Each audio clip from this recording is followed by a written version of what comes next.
안녕하십니까. 리얼 개혁맨입니다. 여러분은 혹시 시편 찬송에 대해서 들으신 적 있으십니까? 교회 생활을 오랫동안 하신 분들 중에서도 시편 찬송에 대해서 들어본 적 없는 분들이 많으실 거라 생각이 드는데요. 보통의 개혁교회에서는 이 시편 찬송만을 공예배 찬양으로 부릅니다. 그러니까 CCM은 공예배 찬양에서 제외시킨다는 것이죠. 그럼 왜 그럴까요? 왜냐하면 쉽게 말해서 CCM보다 시편 찬송이 더 좋은 찬양이기 때문입니다. 이렇게 말하면 아니 찬양이 좋고 나쁜 거는 느끼는 사람마다 다른 건데 어떻게 시편 찬송이 더 좋은 거라고 딱 잘라 말하냐라고 하실 것 같습니다. 그런데 여러분, 찬양은 사람에게 좋아야 하는 걸까요? 아니면 그 예배를 받으시는 하나님의 뜻에 합당해야 하는 걸까요? 제가 지금부터 말씀드리고 싶은 것은 예배의 목적에 부합하는 본질적인 의미에서 왜 시편 찬송이 CCM보다 우월한지에 대한 내용이고요. 이와 관련해서 시편 찬송에 대한 개혁교회 입장을 4가지로 간략하게 소개해드리려고 합니다. 먼저 시편 찬송을 불러야 하는 제1의 원리죠. 성경적인 근거가 무엇인지 살펴보겠습니다. 에베소서 5장 19절, 골로새서 3장 16절에서 하나님은 시와 찬미와 신령한 노래로 하나님을 찬양하라고 성경을 통해 명령하십니다. 여기서 시는 명백하게 시편을 가리킵니다. 그러니까 신약 성경이 쓰여졌던 초대교회 시대 때부터 사도들이 성도들로 하여금 시편을 통해 찬송하도록 명령했다는 것이죠. 이에 관해 초대교회 시대의 역사가인 유스티누스와 사도 베드로의 제자로 알려진 교부 클레멘트와 알렉산드리아의 클레멘트도 신약 성도들이 시편으로 찬송을 불렀다라고 성경 외적인 기록을 남기기도 했습니다. 근데 여기서 문제는 에베소서와 골로새서의 말씀이 시편만 언급하는 게 아니라 찬미와 신령한 노래도 같이 노래하라고 한다는 것이죠. 찬미는 영어로 hymns입니다. 보통 우리가 찬송가를 hymns라고 부르는데 찬송가도 시편은 아니죠. 그런데 개혁교회 입장에서는 여기서의 hymns도 시편으로 봅니다. 예를 들어 마태복음 26장 30절에 보면 예수님과 제자들이 찬미를 했다고 하는데 여기서의 찬미도 언어적으로는 힘스로 쓰였지만 그 힘스도 사실 시편 113편, 118편을 묶어서 부르는 용어인 할렐 시편, 즉 6월절 시편을 부른 것을 의미합니다. 신령한 노래도 마찬가지입니다. 신령한 노래의 예시들을 생각해 보자면 마리아의 찬송이나 사가랴의 찬송, 이런 것들을 예로 들 수 있는데 이 마리아와 사가랴가 물론 자기의 뜻에 따라 노래한 것이기도 하지만 무엇보다 성령 하나님에게 이끌려서 교회를 향해 예수 그리스도의 의미를 전달하는 계시의 노래를 부른 것이거든요. 그래서 신령하다고 하는 겁니다. 그런데 이 신령한 노래가 잘 보면 상당 부분 시편과 닮아 있다는 것을 확인하실 수 있으실 겁니다. 마리아의 노래 역시 할렐 시편의 주제와 언어를 따온 것이고요. 사가랴의 노래는 시편 18편, 89편, 105편 등등 구속에 관한 시편의 주제와 언어를 차용한 노래입니다. 성령 하나님이 새로운 노래를 주실 때도 시편 안에서 노래하게 하신다는 것이죠.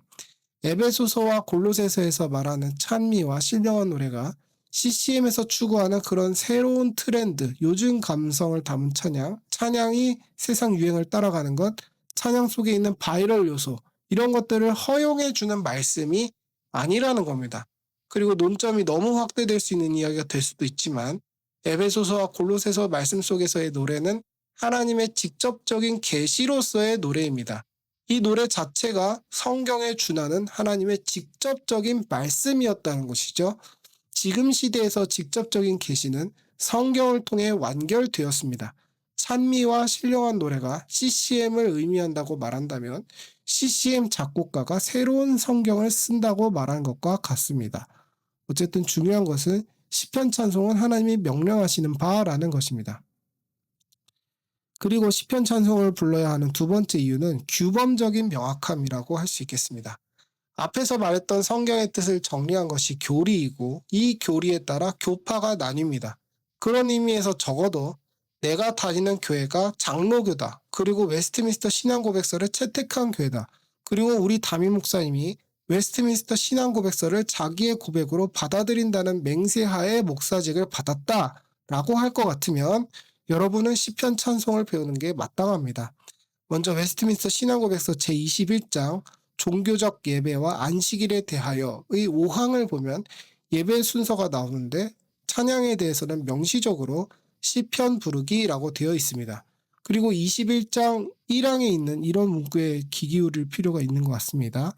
참 하나님께서는 자기에게 예배드리는 것에 관한 바듬직한 방식을 직접 제정하시고 자기가 계시하신 뜻으로 제한하셨으니 사람의 고안물이나 상상 혹은 사탄의 제안을 따라 혹은 보이는 형상 아래에서 혹은 성령에 지시되어 있지 않은 방식으로 하나님을 예배해서는 안 된다. 이런 장로교적 교리들을 볼 때 CCM은 규범적 원칙에 따라 예배에 포함될 근거가 부족합니다. 그래서 시편 찬송이 더 우월합니다. 시편 찬송은 하나님이 정하신 것이기 때문이죠. 그리고 세 번째 이유는 시편 찬송이 CCM보다 더 언약적이기 때문입니다. 여기서 언약적이라는 건 하나님이 교회와 관계를 맺으시는 그분만의 독특한 성격에 대한 것인데요. 하나님은 성경에서 교회와 관계 맺으실 때 언약을 체결하십니다. 근데 그 언약이 개인과 개인과의 1:1 언약이 아닙니다. 하나님은 이스라엘 백성 전체와 언약을 맺으시고 신약에서도 너와 내 집이 구원을 받는다라고 하죠. 하나님의 언약은 공동체를 전제로 합니다. 이 공동체는 시대를 초월합니다. 하나님과 아브라함과의 언약은 우리와 하나님과의 언약이 되기도 합니다. 왜냐하면 우리가 그리스도 안에서 아브라함과 언약적으로 하나 되어 있기 때문입니다. 그래서 언약적이라고 할 때는 그 공동체적인 특성을 잘 살린다는 의미가 됩니다. 성도들, 회중이 서로 나뉘지 않고 시대가 지나도 믿는 사람이 다 하나가 되어서 한 분 하나님께 나아가는 그 모습을 언약적이다라고 표현하는 겁니다. 근데 그런 의미에서 CCM이 언약적이라고 할 수 있을까요? 현대교회 예배를 보면 특히 찬양에 있어서 세대가 분리되어 있다는 느낌을 아주 강하게 받게 됩니다. 예를 들어서 어르신들이 따라 부를 수 없는 그런 젊은 찬양들이 있지 않습니까? 찬양이라는 것에 유행이 있고 우리 머릿속에서 잊혀지는 죽은 찬양이라는 게 생깁니다. 그렇게 되면 자연스럽게 하나님을 예배하는 회중이 분열됩니다. 세대와 세대가 분열되고 또 각자의 취향에 따라 개인과 개인이 잘게 분열됩니다. 누구는 이 찬양에 동의할 수 없고 누구는 이 찬양이 너무 올드해서 따분합니다. 누구는 만족하고 누구는 만족이 안 됩니다. 그런데 하나님의 말씀으로서의 찬양은 하나님의 보편적이고 영원한 언약이기에 감히 거기에 사람이 개인의 취향을 얘기하고 시대가 변했으니 바꾸자는 얘기를 할 수 없습니다. 시편 찬송은 어떤 세대나 어떤 특정 부류의 사람들을 만족시키기 위해 발명된 노래가 아니기 때문이죠. 그렇기에 유행을 따르지 않고 세대를 차별하지 않습니다. 어떤 분들은 걱정하실 수도 있습니다. 다음 세대 아이들이 옛날 찬양을 좋아할까요? 그래가지고 전도가 되겠습니까?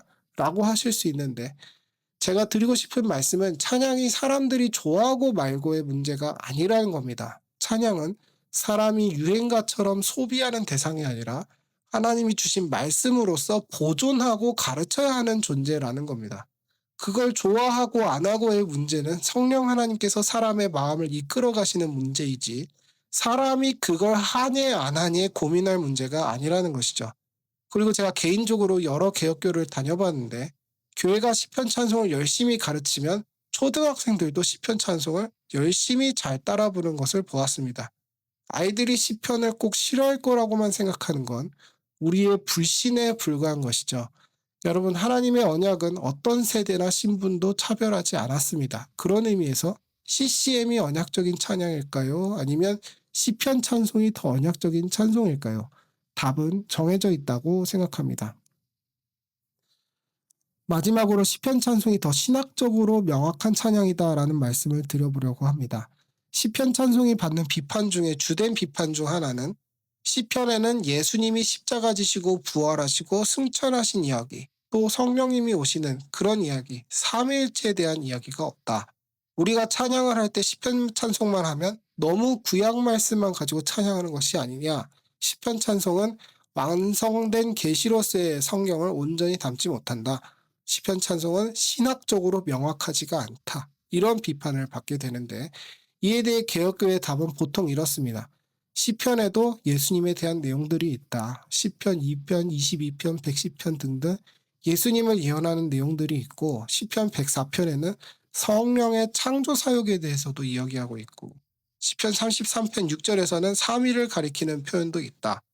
이렇게 신약 백성인 우리도 시편으로 삼위 하나님을 찬양하는 데 있어서 부족함이 없다라고 개혁교회는 답합니다. 근데 제가 곰곰이 생각을 해봤는데, 이 개혁교회의 답이라는 게 시편 찬송을 거부하는 분들의 마음에 그닥 납득이 될 것 같지 않을 것 같습니다. 왜냐하면 여전히 명시적으로는 시편에 예수님이란 단어가 없지 않냐, 명시적으로는 삼위일체라는 단어가 없지 않냐 라는 말을 하게 될 거란 말이죠. 시편에 담긴 예수님과 성령님에 대한 이야기는 굳이 설명을 듣고 배워야 아는 거지, 그게 딱 가사를 들었을 때 어떻게 부른 사람 머리와 마음에 명확하게 바로 들어올 수 있냐라고 하실 것 같습니다. 그런데 여기서 개혁교회가 말하는 건 찬송에 대해서 굳이 설명을 듣고 배워서 부르는 게 뭐가 문제냐는 겁니다. 개혁교회의 시편 찬송은 굳이 설명을 듣고 배워서 부르는 노래입니다. 웨스트민스터 예배복범에 보면 목사의 직무에 대해 이렇게 말합니다. 목사는 성도로 하여금 찬송을 잘하고 부르게 하기 위하여 그 뜻을 가르치고 마땅히 부를 시편을 선택해야 한다. 이게 목사의 의무입니다. 여러분, 찬송은 원래 그 자체로 설교가 되어야 한다는 겁니다. 목사가 회중들에게 오늘 우리가 부를 시편의 내용은 이러이러한데 여기엔 이러이러한 의미가 담겨져 있습니다 라고 설명하는 것이죠.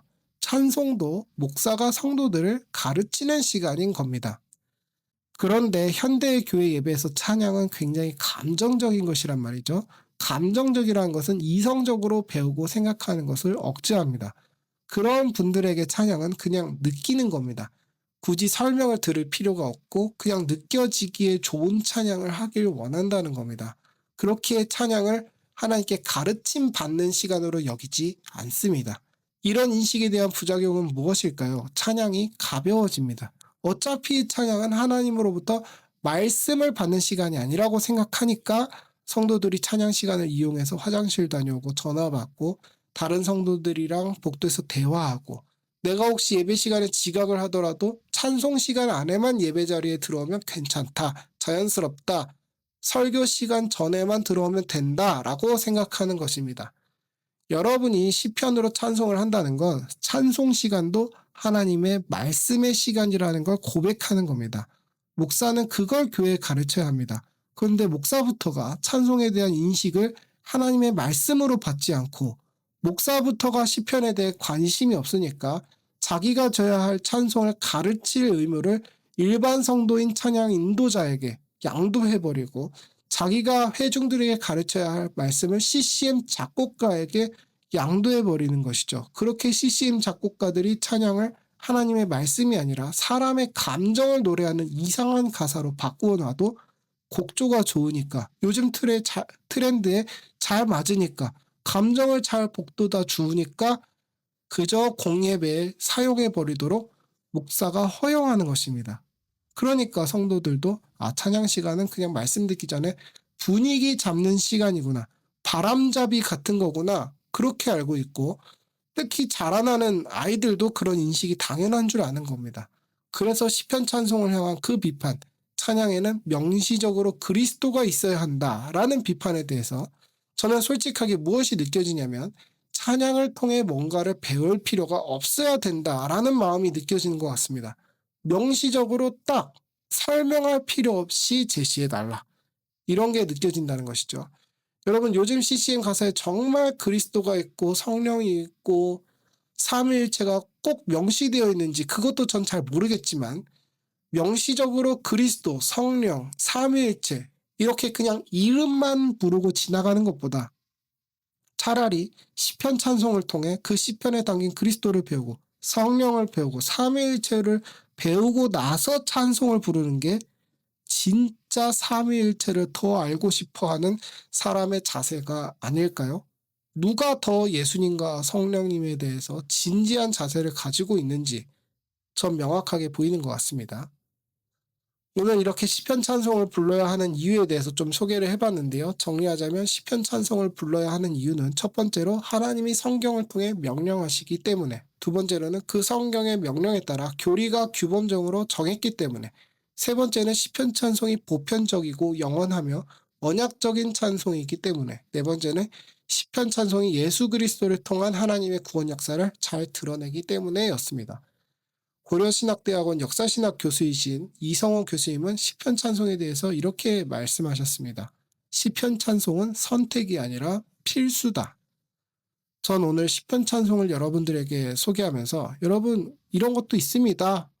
많이 사랑해 주세요. 이 정도로 말씀드린 게 아닙니다. 시편은 규범입니다. 이 하나님의 뜻에 대해서 많은 사람들이 모르는 것 같아서 오늘 이렇게 글을 남겨봤습니다.